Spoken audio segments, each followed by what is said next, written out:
You and I had, it sounds like we had different upbringings, but we are on the same path to that moral truth to find the Yes. creator of this universe, right? So Right. we are on the same path. Yeah. I found him, let me rephrase, he found me because Yeah. he spoke to me. Right. And it's as weird as it might sound for people that are probably not thinking about this, like, oh, yeah, you're schizophrenic, Andres. Uh, So be it. test so be it. I'd rather be this kind of schizophrenic than what's acceptable out Right. there in the world Yeah. right now. Yeah. Yeah. But in that road to discovery, I was almost swept away by another ideology. And I was here born and raised in the church, but I'm like, I was a bench warmer. I was being spoon fed information because I have to be here. I was against my will. So when I was challenged for the first time, because I was not even thinking about it, I'm like, well, you know, you sound like you make a lot of sense, but I seen how you study. Like, I never studied anything. I just go and bench warm. You know what? Why don't we do this? Why don't we get together at the end of the year? Let me go study why I'm supposed to believe what I believe because I don't even know. And then we'll just compare notes. Man, that's how I understood God. I heard a calling, but it wasn't, I didn't understand him until then. And I wanna punctuate my point, but I think I'm gonna leave it for a little later because I could go off on a huge tangent on that too. And I don't want to risk it. So on that, staying to this is how I feel like.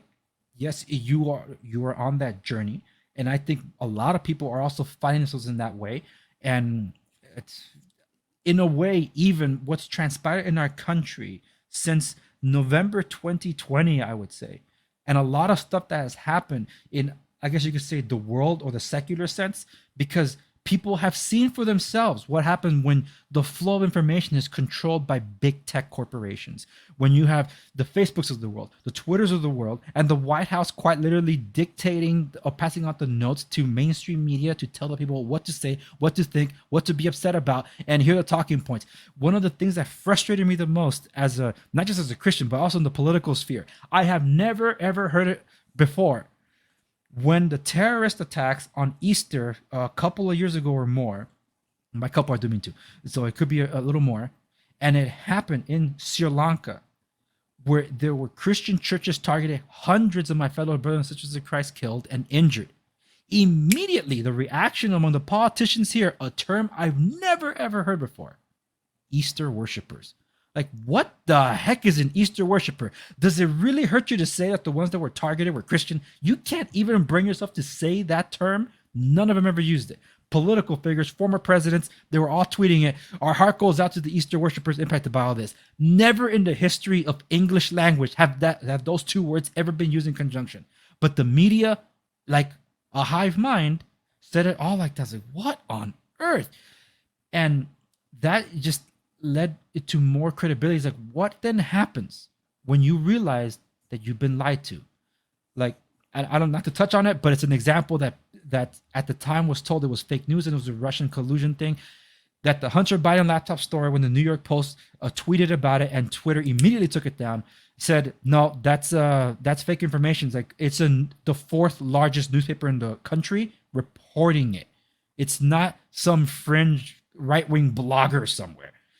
And no, take it down. And then Twitter said, "Oh well, you got the information through probably some illegal means." It's an investigative piece, asking questions, but you will allow the New York Times to post about they illegally obtained copies of Donald Trump's tax returns. That was okay for Twitter, but not this one that could damage the campaign of the one that they wanted to win. So the damage was done by Twitter by censoring information that months later, when people were polled that voted for Biden, asked, did you know about the Biden laptops, the Hunter Biden laptops? No, I didn't.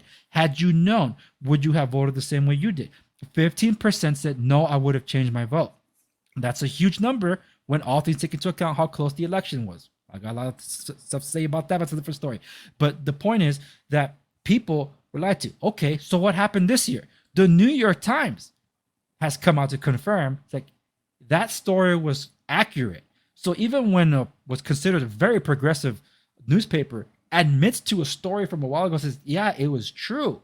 So, and more people are like, holy smokes, that 15% is way larger now because now it's confirmed by the sources that they trust.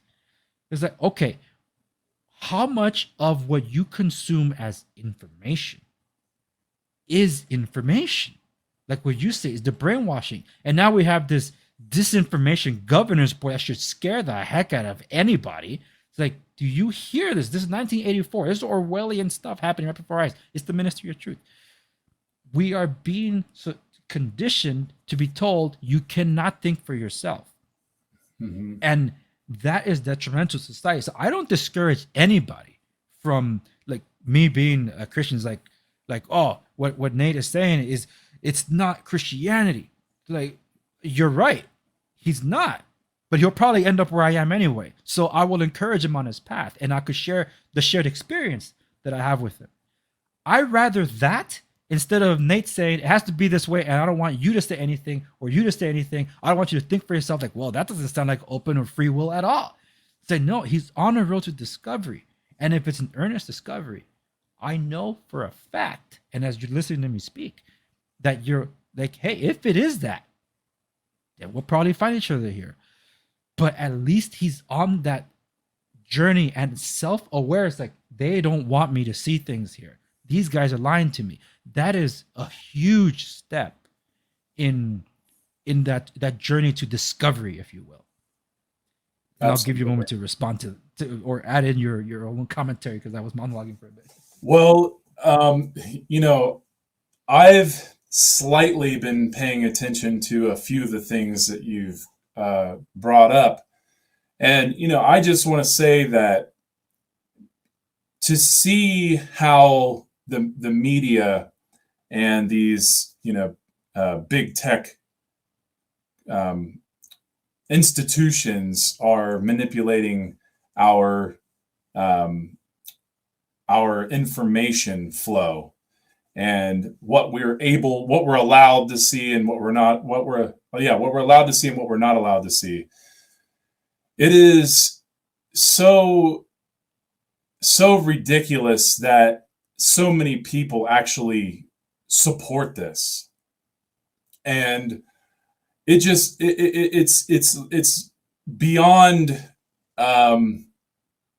unacceptable that anybody would ever think that withholding information from others is a good thing. Because if we don't get information out, no matter what kind of information, I'm a proponent of all information being out in the open, because anyone who is controlling information has control over the mind. And they can do to you what they want to do to you, especially if they're a master psychologist or psychologist. God, yeah.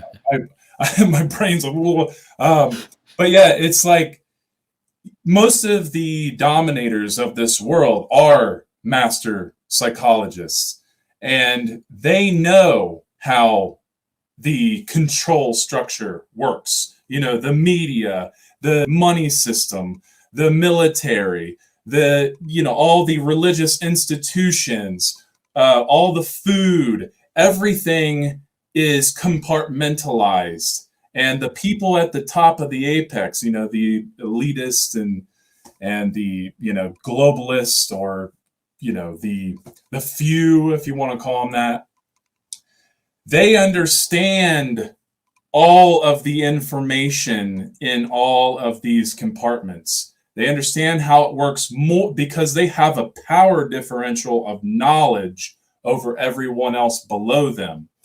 So they systematically they send the information down that gets to us, the people down here. That's the way they look at us. Mm-hmm. And because it is a control system, it is a pyramid scheme. And so as that information comes down and it's, washed or filtered through and made a certain way, well, once it gets to us, by the time we try to figure one thing out, there's another thing coming up. And it's just to keep us like distracted mm-hmm. all the time instead of looking inwardly. And that is the whole problem with this fear-based media system.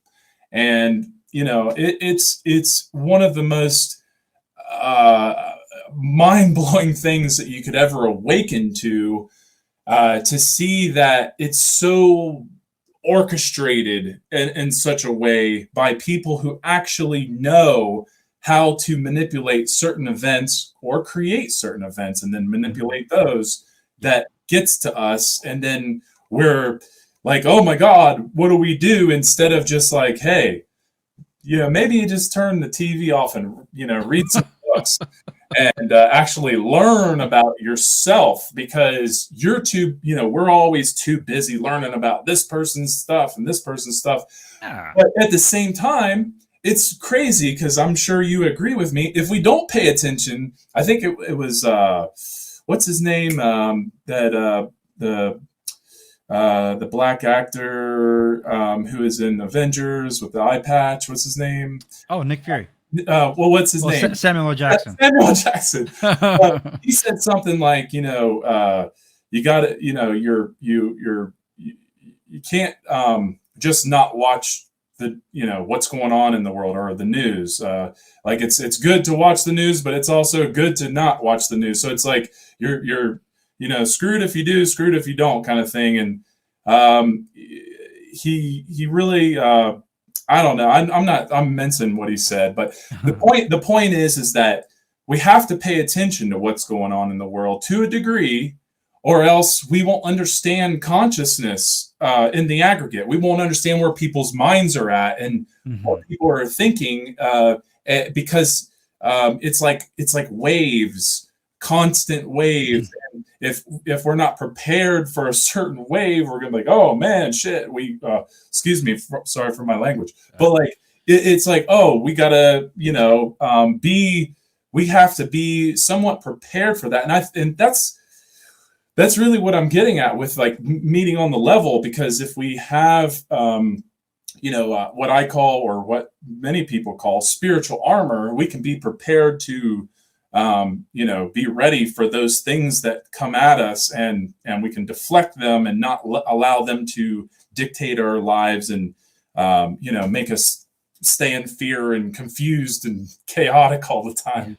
And I have I know that there are those in the audience that are Christian and are going to want me to say this. There's a lot of stuff that you have said that comes directly from the Christian Bible. That's like, yes, it's Christian. And exactly what you just said there, that is actually from my favorite passage in the Bible, in Ephesians 6, to put on the armor of God, to protect yourself against the flaming arrows of the wickedness and the devil that are being flung at us.